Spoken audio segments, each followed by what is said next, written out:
Sa bawat cycle ng crypto market, may biglang lumalabas na warning sign at ngayon, si Ginong Peter Brandt mismo ang nagsabi na posibleng bumagsak si Bitcoin ng 75% base sa historical data.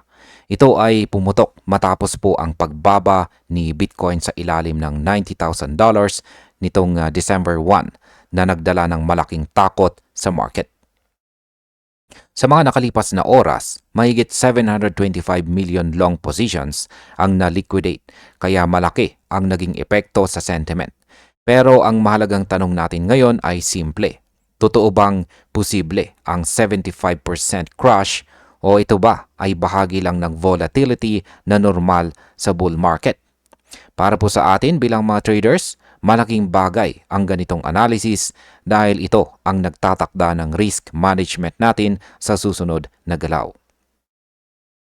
At ayan po ang siyang ating pag-uusapan sa video na ito at simulan po natin sa ating unang katanungan kung bakit nagsimula ulit ang takot sa market.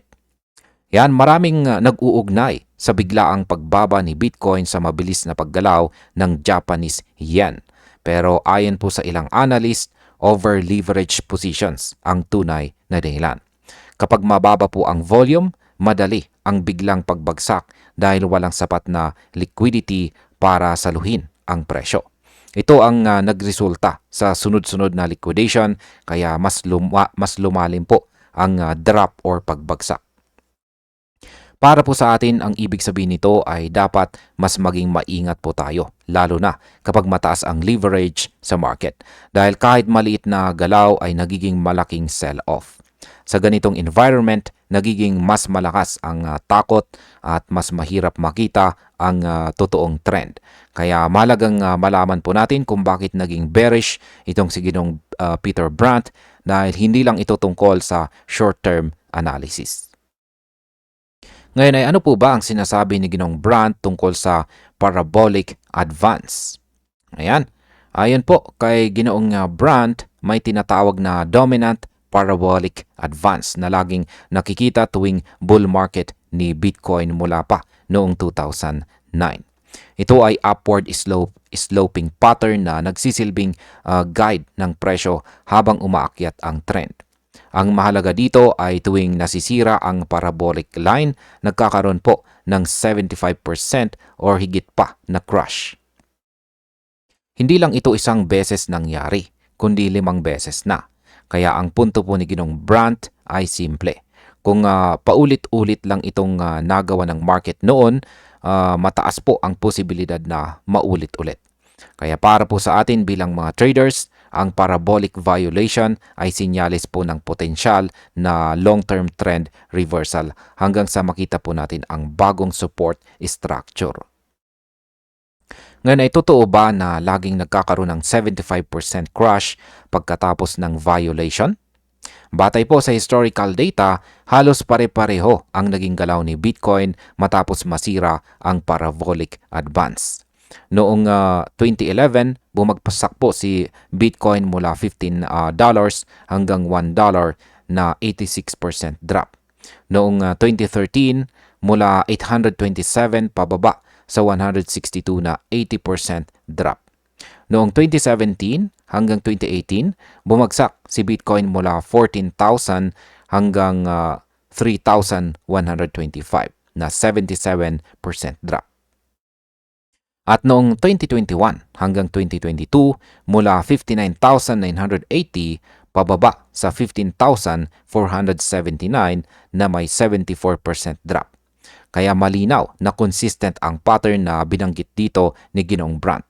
Para sa atin, ang ganitong data ay dapat seryosohin dahil hindi ito opinion lamang kundi aktual na price behavior na paulit-ulit nang nangyayari sa loob ng 5 bull cycle.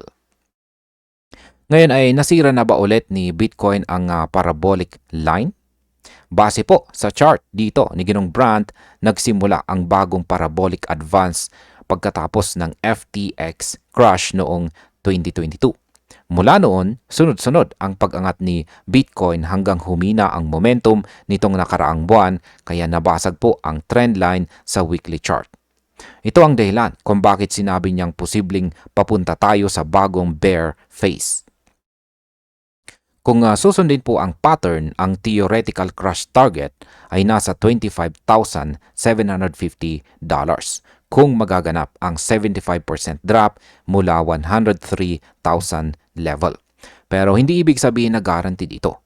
Para po sa atin, dapat nating tingnan kung magsusustain ang breakdown dahil dito po nakabase kung magtatagal ang bearish sentiment o temporary correction lamang ito.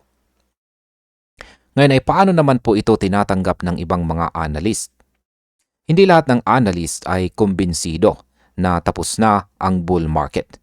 Dahil ayon naman kay Ginoong Michael Van de Pope, intact pa rin ang structure kahit nagkaroon ng malaking sell-off. Para sa kanya, normal correction lamang ito at posibleng bumalik ang presyo sa 90K hanggang 94K na price zone bago subukang i-break po niya ang 100K ulit. Ang ganitong opposing views ay normal sa time frame na mataas ang volatility. Sa totoo lang, maganda ito para sa atin dahil nabibigyan tayo ng balance perspective. Kung ang bearish argument ni Ginong Brandt ay nakabase sa macro pattern, ang bullish argument naman ay nakabase sa short-term market structure na pwede pang mag-recover depende po sa demand. Ano naman po ang market impact nito para sa atin bilang mga traders at holders? Kapag may ganitong klase ng warnings at saka conflicting outlooks, tumataas po ang uncertainty kaya tumataas din ang volatility. Para sa atin, mahalaga ito dahil dito natin binabase kung dapat ba tayong maging aggressive or defensive sa ating trading strategy. Kung totoo po ang 75% risk, kailangan natin ng tighter risk management. Kung correction lamang ito, magandang opportunity ang nangyayaring drop para makapag-accumulate ng mas mababa. Ang market ay hindi po linear, kaya mas matibay po ang plano kapag naiintindihan natin ang parehong senaryo.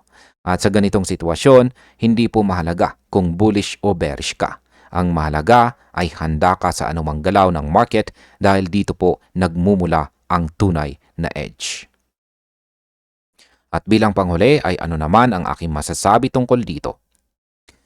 Sa huli, malinaw na ang sinasabi po ni Ginong Peter Brandt ay hindi biro dahil base ito sa actual market history na paulit-ulit na nagpakita ng malalim na correction pagkatapos masira ang parabolic structure.